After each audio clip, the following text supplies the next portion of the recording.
உண்மை டெலிவல் வேர்ஸ்க்கு உங்களை வரவேற்கிறேன். ஆமாங்க, இன்றைக்கி ஆண்டவர் நம்மளை பார்த்து சொல்கிற காரியம் என்ன தெரியாமாங்க, நம்மளை ஒரு தோட்டமாக, ஒரு நீரூற்றமாக, ஒரு கிணறுமா மாற்ற போகிறாருன்னு.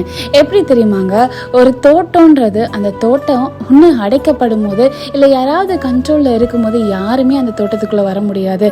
ஏன்னா அவ்வளோ பராமரிப்பும் அவ்வளோ அழகாக இருக்கும்போது உள்ளே யாருமே அந்த கேட்டில் உள்ளே வர முடியாது. அந்த ஓனரோட பெர்மிஷன்ஸ் இல்லாமல் அந்த கேட்டுக்குள்ளே வர முடியாது. அதே போல் தான் நம்ம வாழ்க்கையும் ஆண்டவர் ஒரு தோற்றமாகவும் அந்த தோற்றத்துக்குள்ள அழகான ஒரு நீரூற்றும் ஒரு கிணறுமா மாற்ற போறாரு. அந்த கிணறு எப்படி தெரியுமாங்க, அதுல நீர் அப்படியே ஓவர்ஃப்ளோ ஆயிட்டே இருக்கும். அந்த நீர் எப்பவுமே நம்ம வாழ்க்கையில குறையவே குறையாது. அதாவது ஆண்டவரோட ஆசீர்வாதம், ஆண்டவருடைய கனிகள், ஆவியானவருடைய துணை எல்லாமே நமக்கு எப்பவுமே இருக்கும். ஏன்னா அந்த தோட்டம் ஆண்டவருடைய கண்ட்ரோல்ல இருக்கிறனால. அதுதான் வசனம் சொல்லப்படுது, உன்னத பாட்டு 4:12, என் மனவாளியே, நீ அடைக்கப்பட்ட தோட்டமும் மறைவு கட்டப்பட்ட நீரூற்றும் முத்திரிக்கப்பட்ட கிணற்றுமா இருக்கிறார். இந்த தோட்டத்துல நம்ம இருக்கிறனால, நம்ம அந்த தோட்டமா இருக்கிறனால அந்த தோட்டத்தோட ஓனர் ஆண்டவரா இருக்காரு. அதனால அந்த கிணற்றுக்குள்ள எவ்வளோ பிரச்சனை வந்தாலும் அது அந்த கேட்டுக்குள்ள வரவே வராது.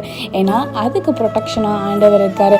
அதனால உங்க வாழ்க்கையை ஆண்டவர் மாற்ற போறார். நீங்கள் ஆசீர்வதிக்கப்பட்டவர்கள், தேவன் உங்களை ஆசீர்வதிப்பாராக. ஆமென்.